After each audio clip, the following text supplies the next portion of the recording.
안녕하세요. 이관용 변리사입니다. 오늘은 여러분들하고 조금 자기 발전에 대한 부분을 말씀드리려고 합니다.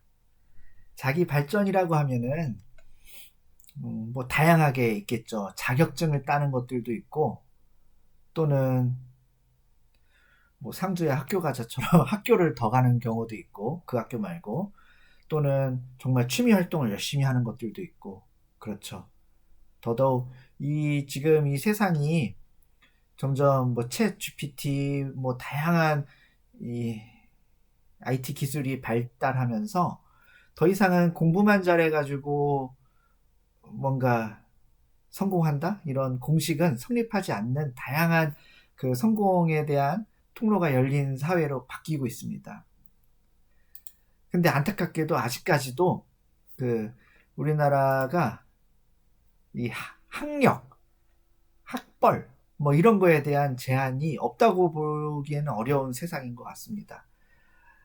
그 뭐 이렇게 사람인이나 뭐 다양한 구직 사이트 들어가 보더라도 고졸자 뭐 또는 뭐 전문대 이상 또는 뭐 학사 학위 뭐 이런 식으로 좀 학력을 요구하는 그런 기업들이 많이 늘어나진 않죠. 요새는 점점 더 블라인드이기 때문에. 하지만 이 학사 학위가 어느덧 진학률이 너무 높아지다 보니까 이제는 뭐 옵션이 아니라 거의 당연히 갖춰야 되는 소양같이 이거를 이해하고 있는 것 같습니다.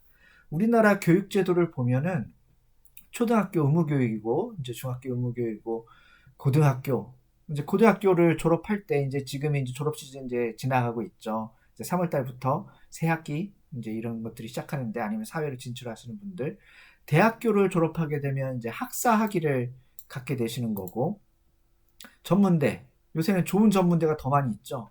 뭐 이렇게 간호학과 뭐 이런 것들은 전문대가 오히려 더 잘 되는 것 같기도 한데 전문학사 학위 또는 고등학교에서 이제 더 이상 그 진학을 안 하시면 이게 안일미자죠. 제가 일부러 한자 썼어요. 한자 좋아해서. 근데 우리나라 이거 처음초, 가운데중, 높을고, 클때 어떤 기준인지 모르겠습니다. 소중대도 아니고 옛날엔 소학교였죠. 소중대. 뭐 하중고도 아니고 조금 체계가 조금 일제하고 좀 남아 있는 것 같긴 한데 이 이제 대학교를 안 가게 되면 이제 우리가 고졸자로 남아 있게 되죠. 그래서 많은 분들이 이 고졸이라고 하는 학력이 뭐 다양한 이유로 발생되는 것 같기도 합니다. 뭐 외국에서 유학하다가 졸업을 안 하고 그냥 한국에 들어온 경우들도 많이 있고 또는 대학교를 다니다가 뭐 어떤 직장을 가는 바람에 이제 중간에 멈췄는데 다시 이제 시작을 하지 못한 경우 뭐 이런 경우들도 있어서 생각보다 이제 고졸 제가 뭐 고졸이란 표현이 이게 뭐 전혀 그런 의미는 아니기 때문에 좀 이런 게 있습니다. 그럼 제가 한번 조금 이 시점에서 왜 이런 주제로 여러분들께 이런 말씀을 드리냐면요.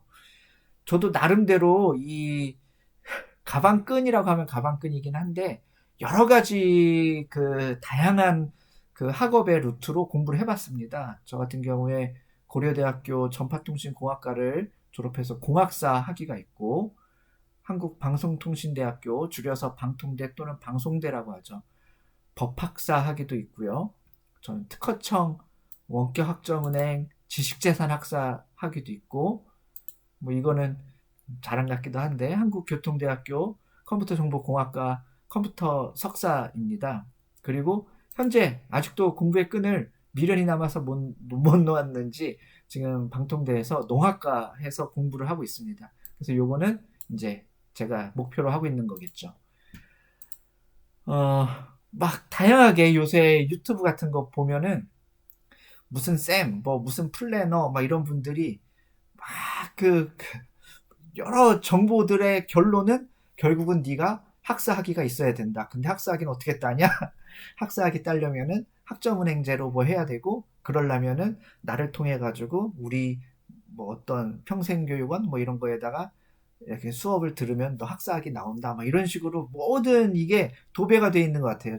처음에 어떤 정보 알아보려고 이렇게 하다 보면 읽어보면 블로그 맨 밑에 갑자기 뭐 학점은행제 무슨 플래너 막 이렇게 나와 있고 한데 제가 이제 이쯤에서 여러분들께 이 방송을 말씀드리려고 한 거는 특허청 제가 원격 학점 은행제를 통해 가지고 지식재산 학사 우리나라 1호입니다. 그 여러분들 요 기사를 통해서 보셨겠지만 우리나라 제가 특허청 지식재산학사 1호입니다.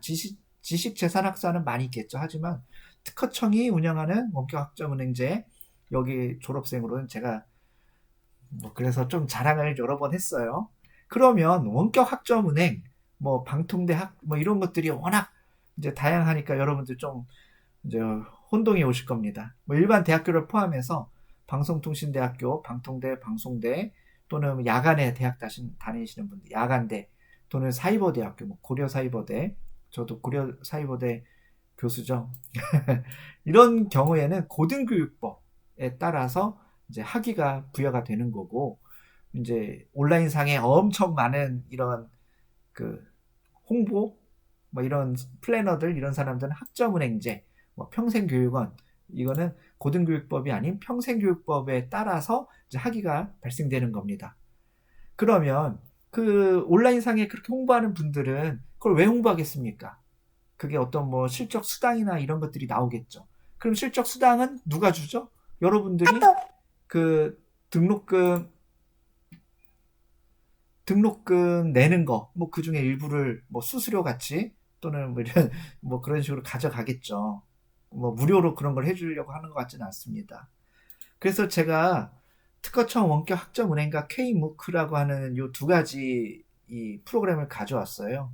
그래서 특허청 원격 학점은행을 통해서 지식재산학 학위를 받으실 수도 있고, 아니면 이제 우리나라 다양한 대학에서 좋은 강의들을 온라인 강의로 그 학점은행제를 만들어 놓은 K무크라고 하는 이런 아주 좋은 프로그램도 있습니다. 저도 K무크로 강의 좀 들어봤는데, 이게 취사 선택에 따라서 이제 듣는 거다 보니까 아주 좋은 강의들만 이렇게 그냥 배움의 터로 저는 이용을 했습니다. 하지만 이것도 하나의 그 학위 취득의 그 방법이 될 수 있다라는 걸 말씀을 드리겠고요. 특허청 원격 학점은행을 제가 조금 더 설명을 드리면, 이것도 당연히 지식재산학이라고 하는 전공이 있기 때문에 전공 과목 10과목 필수로 들어야 되는 거, 또 이렇게 29과목 선택해서 듣는 과목 이런 것들을 해서 고졸자분들은 140학점을 이수하면 되고, 대학교를 이미 나오신 분들도 아마 이런 거 보실 거예요. 왜냐하면 저처럼 그 다양하게 이렇게 배우고 싶어 하는 분들이 생각보다 많이 있습니다. 저는 그 마음 충분히 이해합니다. 그래서 이런 분들은 48학점만 이수하면은 이제 지식재산학 학위가 나오죠. 그러면 이제 이렇게 저도 학사 학위가 몇 개냐, 하나, 둘, 셋, 이제 이번에 노리는 게 4개인데, 이렇게 이거를 콜렉터라고 표현하기는 그렇지만, 저는 가급적 제가 배울 수 있는 한은 배우려고 하는 거다 보니까 이제 이러한 다양한 공부법에 대해서 이제 자꾸 이렇게 보게 된 것 같아요. 그래서 지금 보시면은 특히 이 특허청 원격 학점은행제는 국가 기관이죠. 특허청이 운영하는 거기 때문에 특별히 상업적인 그런 목적을 가지고 하는 게 아니라 무료로 운영되기 때문에 여러분들이 공부가 쉽다라는 게 아닙니다. 공부는 당연히 여기도 전문적인 교수님들이 강의를 하시기 때문에 얼마든지 어려울 수 있는데, 하지만 조금 그 경제적인 등록금 200만 원, 학점당 얼마, 학점당 7만 원, 3만 원, 9만 원 아주 그냥 고무줄이던데, 그런 것들을 한 단계 없이 여러분들이 일단 도전해 보실 수 있고, 이것과 다른 특허청과 평생교육원을 병행을 하시면서 하실 수도 있을 것 같기도 하고, 다양한 그 루트로 한번 도전을 해보시는 것을 제가 이렇게 한번 말씀드리려고 한 겁니다. 당연히 제가 공부를 하는 학위를 따라 이런 걸 말씀드리는 건 아니고, 고졸으로서도 얼마든지 자기 전문성이 있으면은 자기의 그 사회적 영향력을 미칠 수 있지만, 우리가 이런 거에 의해서 잘할 수 있는 건데 제한당하는 거는 좀 한번 극복해 보자 라고 하는 차원에서 제가 오늘 영상을 만들어 봤습니다. 예, 다음엔 다른 주제로, 유익한 주제로 준비해 보도록 하겠습니다. 감사합니다.